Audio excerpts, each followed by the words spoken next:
All right, good morning, everybody. You are here, which means it's Tuesday again. We're ready for a great week.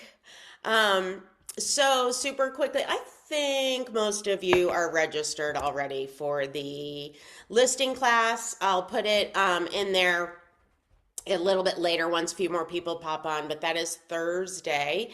And the intention of that class is to show you how to get two closings at least from every single listing you take.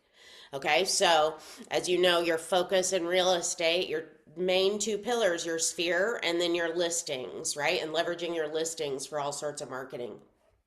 So, with that said, this morning what we're going to jump into is seller pricing strategies. Okay, how many of you are having the pricing conversation right now? A lot. Okay, that's what I thought. Yep. Lots of sellers are coming out of the woodwork. Lots of people are starting to talk about what does this mean for me? What does this market look like that I might be facing? We talked about that a couple weeks ago. So, if you would open your chat box and tell me what are the most common challenges you're having right now with sellers around pricing and how to price their property. And then we're going to dig into all how to talk about it. Let me just make sure I'm hitting your right things. Okay, they want to know what the price will be in 60 to 90 days. That's awesome. Yep. That is huge, right? What if we did it now versus what if we did it then and waited? So let's talk about that, right? A lot of these things you cannot tell them, you have to show them, right? Because we don't know. All we can do is tell them, here's the information we have access to, and we can all use our best guess. Andrew, the Zestimate.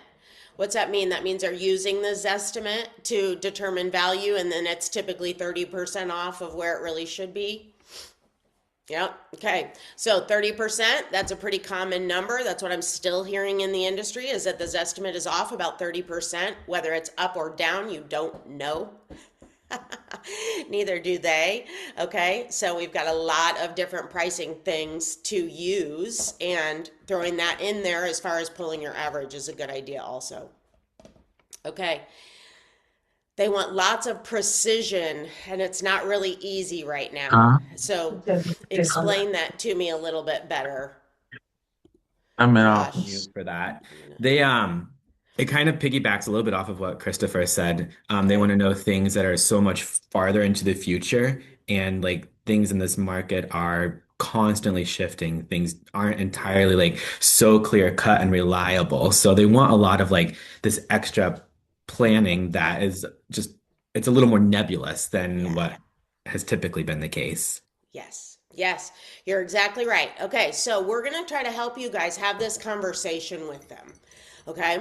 So neighbor sold last year, 2.5 years ago. Okay. Yep. So we're going to deal with that also. So that's kind of a little bit in all the same conversation, right? Is figuring out how to interpret this market for them, tell them where we've been, and tell them where we're going, right? Okay, so the easiest way for me to pull, I started thinking about could I grab a listing in Washington Township and stuff, and then it just gets too big of markets. Okay, so if any of you ever want me to use a listing of yours in a conversation like this, just send it to me. But what I did was just pulled Carmel because it's the easiest way for me to narrow down the conversation and narrow down the area we're looking. So this morning we're going to talk about a listing in Carmel. Okay, and once we got on the computer and looked at the comps, we came up with an average of about 500 to 550 is where this listing could potentially sell before we see the property. Okay. Do all of you understand how you can kind of get a range before you even walk in? Okay. Yep. And a lot of you will have that. Here's where when you have your range, that is also where all of your other range tools can help you find out, was my range I found in line with all the other things that are finding a range? Okay, that's one way just to gut check, are you okay? So check your RPR, right? Check all of those tools, including your Zestimate, so that you know where everything's coming out and where you are compared to all the other information out there. Okay, but so now we have our range. And what do we know? That 500 to 550. 550. If we go the highest, what does that likely mean we're going to expect for the condition of that property when we walk in as the realtor to see?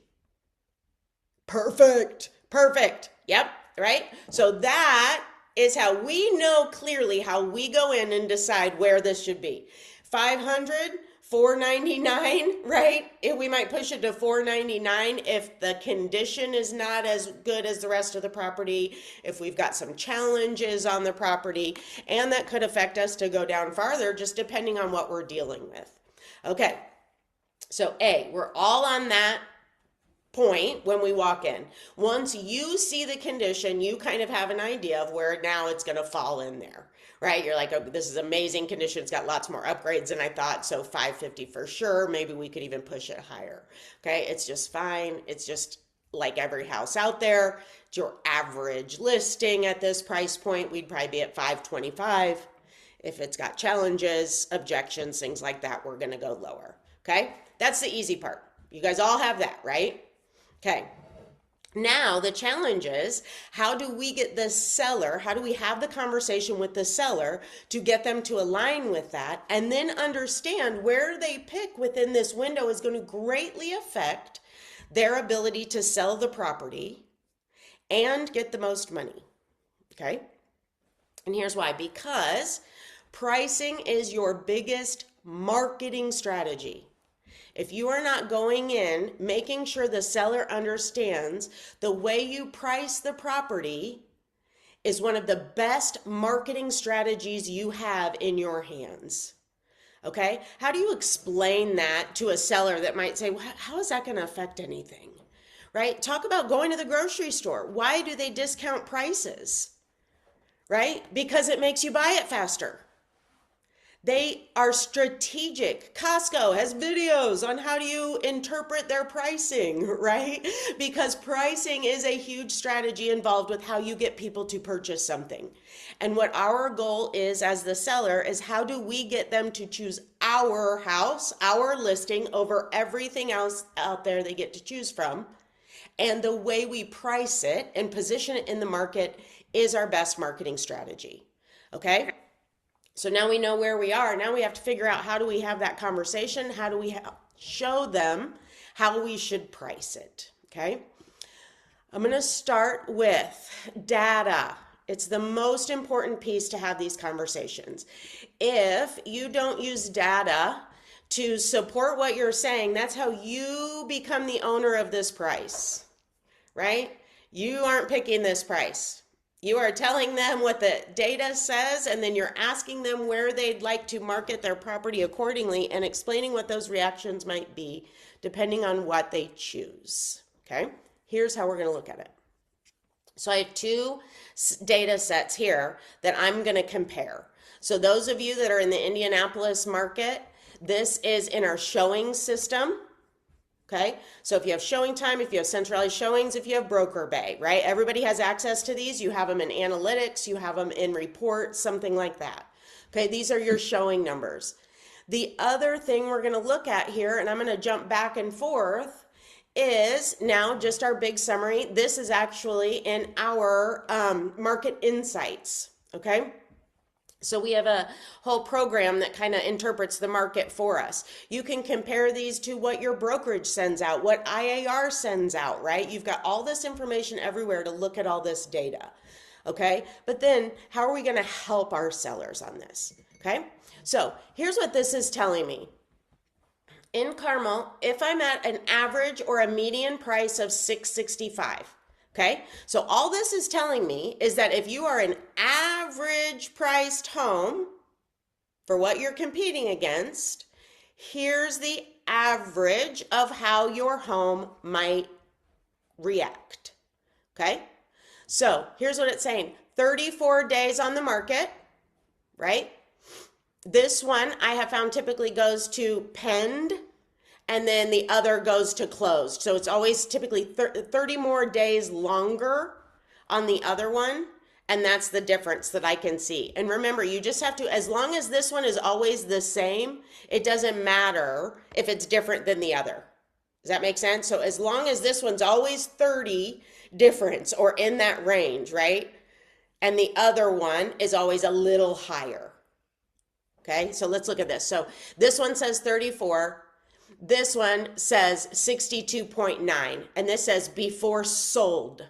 That's the difference. Okay, so as long as this one is always higher than this other number, I'm not really going to care. If those switch or something, then I'm going to be like, whoa, what happened with our data, right? But as long as everything trends in the same direction you expect, don't worry about it being so off, okay? Because numbers, right? Every little thing can change these numbers a lot. Okay. Then 97.1% is the list price they're receiving. So how do we tell them that? If we are between 5 and 550 and we choose 525, we choose the average, that means we will likely, if we perform like the market, end up with 97% of that 525. Does that make sense? Okay, so now you're going to tell them, if we go at average, which I see as average for your property in this market, here's likely how much list to sale price we could receive. Okay, do you want more? Do you want less? Right? That's the conversation with them. Here's the other thing to watch. What direction are things going in? Okay, this is why it's important when they ask you these futuristic questions, you've got to be able to show them where we've been. Okay, and what direction we're headed in. So this is a good one. I like this because it compares this January to last January and last December. So the last year, what's happened in the last 12 months, as well as what's happened in the last month. Okay, so this is great. If we want to look at the average sales prices, they're up for the year 20%, and in the last month, 32%. Hey, how many of you we've been talking about this. This is this tiny little window to sell and sell hard and sell well right now. This data is showing you that right here. What's going down? The number of closed sales. That's not awesome, right? However, it's up from last year. So this is more of a seasonal drop, potentially, versus us seeing all in all, we're really up. Okay? 34 days on the market, that's longer than last year by almost 200. That's double. It's taking double the time to sell a property right now at the average price point than normal. That's an important number for your people to know, right? Christopher, there you are 2 years ago, right? Here's the list price received. They're getting less of their list price right now. That's important too. Are you hoping to get more of your list price or less of your list price? Because we're trending in a direction that we're going to get less for it unless we price it more competitively. Okay, so that's the whole conversation. Here's what you're going to get if you go average. We always have the choice. Do we want to do better than the market? Do we want to perform ahead or faster than the market? Or are you okay to just perform where the market is currently? Okay, that is the question to determine how you're going to price it. Okay, so I saw some heads kind of go like this. Let's talk about this again. Okay, we're back to our Carmel property. So Mr. Seller, okay, we're trying to get them down to $499. They want to be at this $525, and we've kind of got them. We got to have that condition conversation. Okay, so now we've got that condition conversation under wraps, and we're trying to figure out where should we go. Okay, so Mr. Seller, if you pick the average price that we've talked about, it's going to take us 34 days, potentially 60 days to get you moved out. Do you have 60 days? Oh yeah, we've got plenty of time. Okay, great. And 97% of where we decide to list is at an acceptable price for you. Yes, great. Okay, so then we can target the average. So if we market your home at the average price point, here's how we can expect to perform. Okay, if we price your house ahead of the market, lower than, ahead of it to get to sell faster. Okay, if we price it ahead of the market, what would that mean? We've talked about maybe $525 being our price. If we want to price it ahead of the market, it means we have the condition to be $525, but maybe we choose to price it at $510. because we want to sell faster, right? They want to sell faster. They want to get more of their list price potentially. So they want to go a lower list price. Okay, is that making sense? Yeah, okay. Make sure you ask questions. If not, Connie, is it getting there? Okay, so here's how you can watch how they're going to perform. Okay, this other one is really good because this is important. The average number of showings before sold.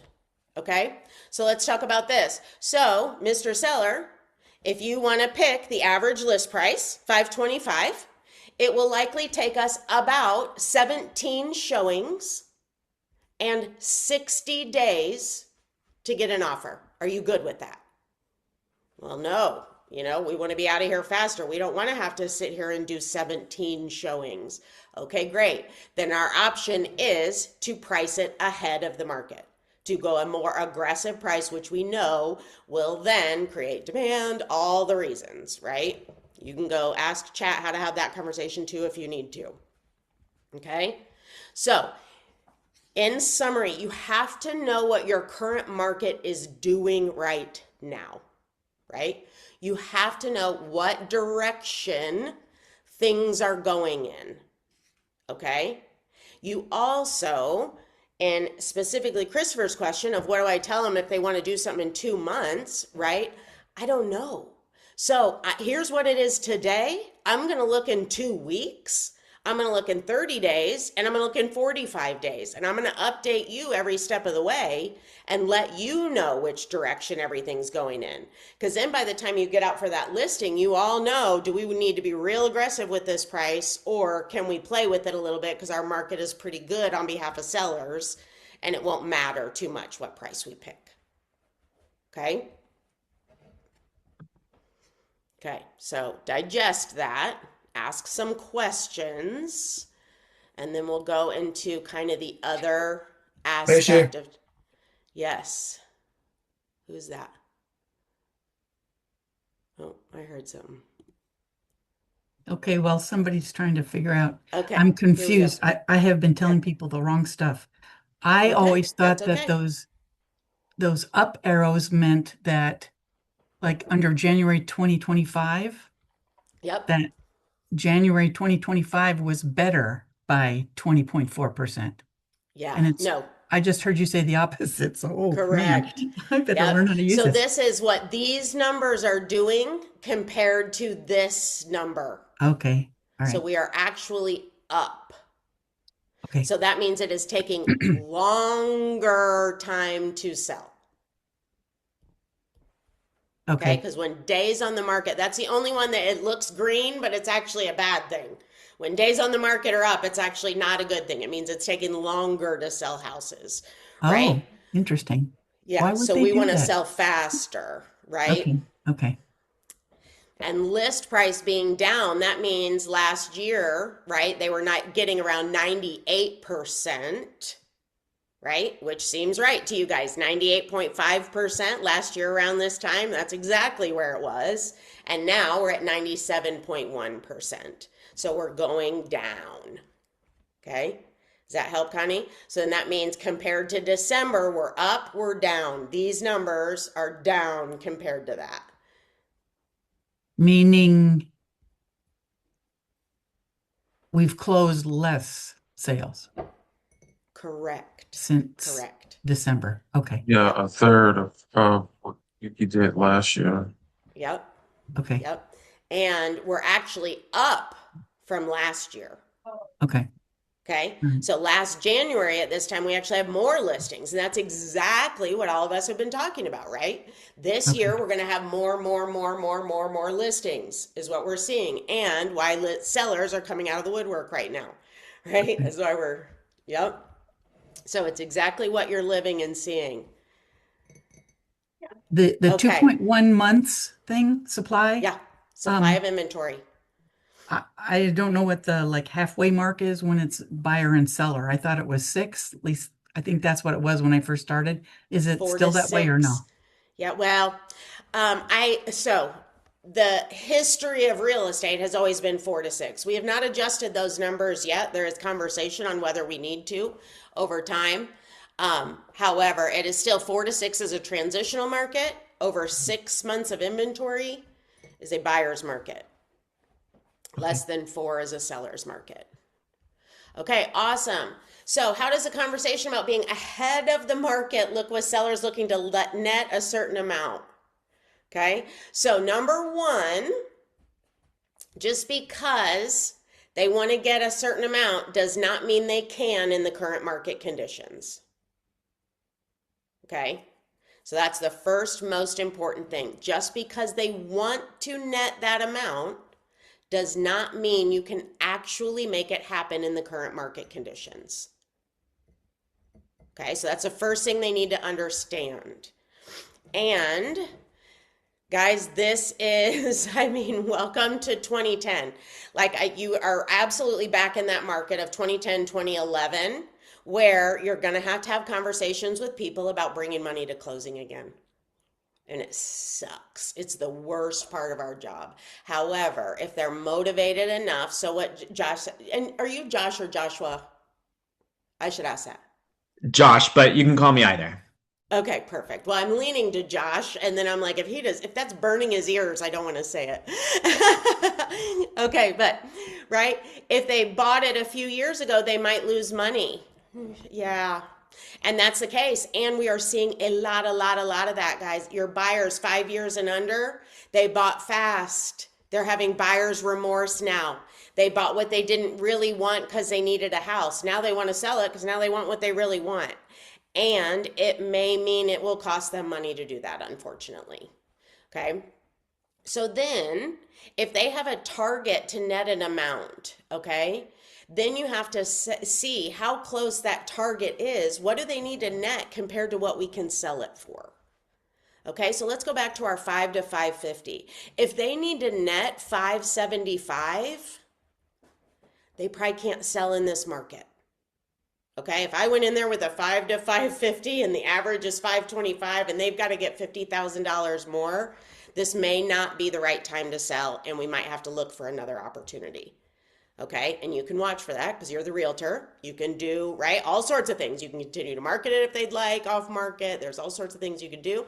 And they can wait till the market catches up. Okay, so you kind of have to get them to understand it. Here's what it's worth. And then how does that compare to what you need out of this property? And then it's a conversation of, are you selling in the right property or in the right market or not? Okay. And then once you're in the right market, then you can say, do we want to do it faster than the market or slower than the market? Are we okay to sit on for 6 months and do price reductions?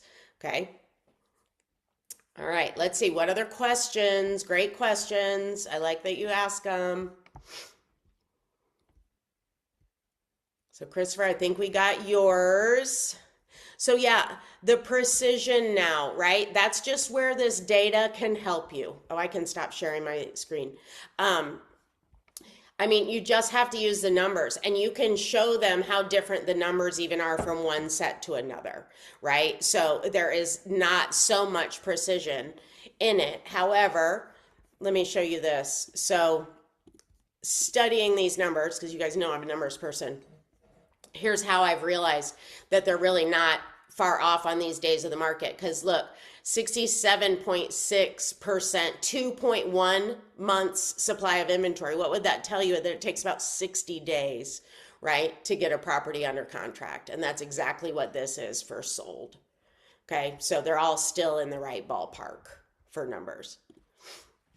Okay, what else? Okay. So now you know where it needs to be. You know how it's going to react depending on where they decide, and they still want it to go higher. Okay? So now you have to start having conversations to explain to them how the market works, okay, and how consumers buy anything. If you've listened to me before, you've heard this conversation, okay?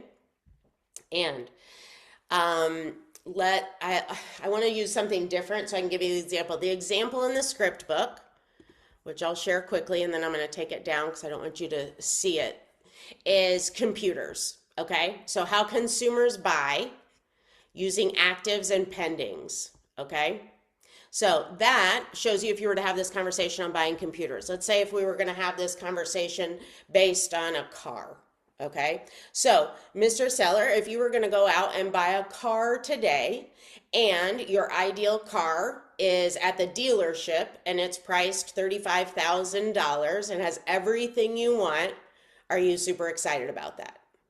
Yes, $35,000, that's right where it should be, right? It's got exactly what I expect to have in that car and everything, okay?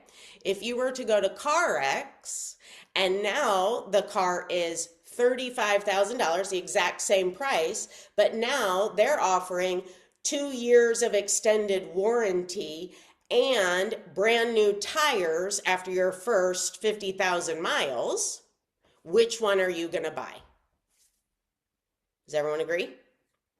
This one, right? Because we want to pay the exact same amount as the other car. We want more value. That's why consumers buy it.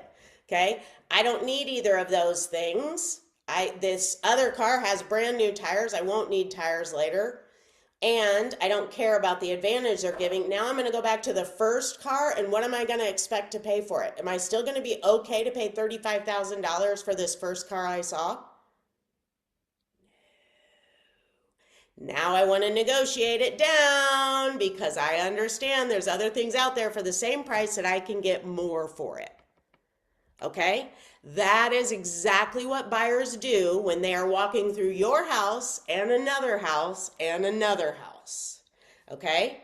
So, Mr. Seller, when we're picking your price, we have two choices.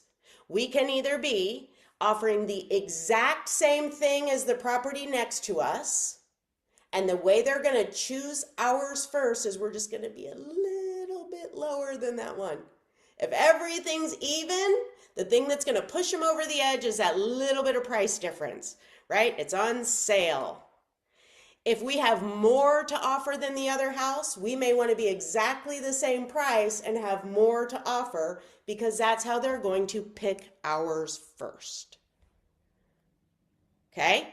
Was that helpful? I see some heads shaking. Does that help? Because that is a huge thing your sellers don't truly understand, that these buyers are literally walking in just like they buy anything else in the world and comparing features and price. Okay? And that's what you're trying to help them do. Okay?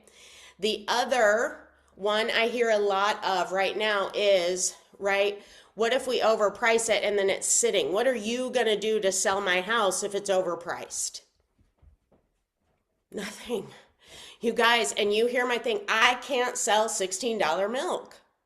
Okay? Milk is $8. So it doesn't matter what I do, right? I can run around, I can give vacations, whatever. People are still not going to buy my $16 milk no matter what we do to tell them it's $16. Okay? So, and I was Jill, very open. Yep. but One isn't second. that important? Yeah. Isn't that important that you establish that up front? So you know whether or not because realistically, Yes. like you said, if milk is going for $8 and they want to sell it for 16, why even go into a contract with them? Because you Yes. already Yes. know what's going to Yes. happen. Okay. Great. And that you're back to pre-qual. Okay. So James, all of this assumes you've pre-qualed at a high level and you know exactly what you're walking into and that they have given you a price that's way off. Okay. And you're right. Okay. Brandy, you're in this situation now. So many people are. So many people are. If your listings are sitting, it's because you're in this situation, right? Because they are priced too high and they're looking at you. What are you going to do about it, right? There is nothing you can do about it. It's all price. And you just have got to show them that we are priced outside of the market. We're chasing our market, right? Because if we were priced right, here's the results we'd be seeing. We're over those results. We are more than 17 showings. Or people aren't even looking. We can't even get to 17 showings because people are rejecting your property before they even walk in it. Okay, so yes, you do have to know that ahead of time, and sometimes it's hard, right? Sometimes they do want to try the market. And so you have to be really strategic about if they want to try a higher price and they're okay to try this market, that you maybe build in some price reductions, right? You maybe explain to them what you expect to happen if they overprice it. You have to be very clear about that. So if you want to price it higher than this, you have to be okay with more time on the market, less list to sale price. Okay, and then they have to be okay with that. And if they are, then you just kind of sit back and guide them. Okay, so it's all preparation in the front for what they might prepare for. Now, we don't always know either, right? So there are situations where you thought you nailed it, they thought they nailed it, we thought we were in the market, and now we found out we're not. That's what your seller updates are for. And that's where you have to tell them. My script was picking a price like throwing a dart. We're going to throw it. We don't know where it hits until the buyers come in and tell us if we've hit it or not. So we're just going to do our best case scenario, and then we are going to shift as the market tells us we need to pivot. And that is when we get no showings and no offers. Okay? Uh-oh, we're at 9:01. Was that helpful? Good. Okay. Throw in your chat box any questions. And if you have any specific scripts you'd like for us to be working on, let me know. I'm in Florida next week, so no call, but I will have stuff for you. We won't have a live call, but you will have 30 minutes of content to use during this time so you can still keep your what would you say time, 8:30 to 9. Cool? All right, and I'll see you live in 2 weeks. Bye, everybody.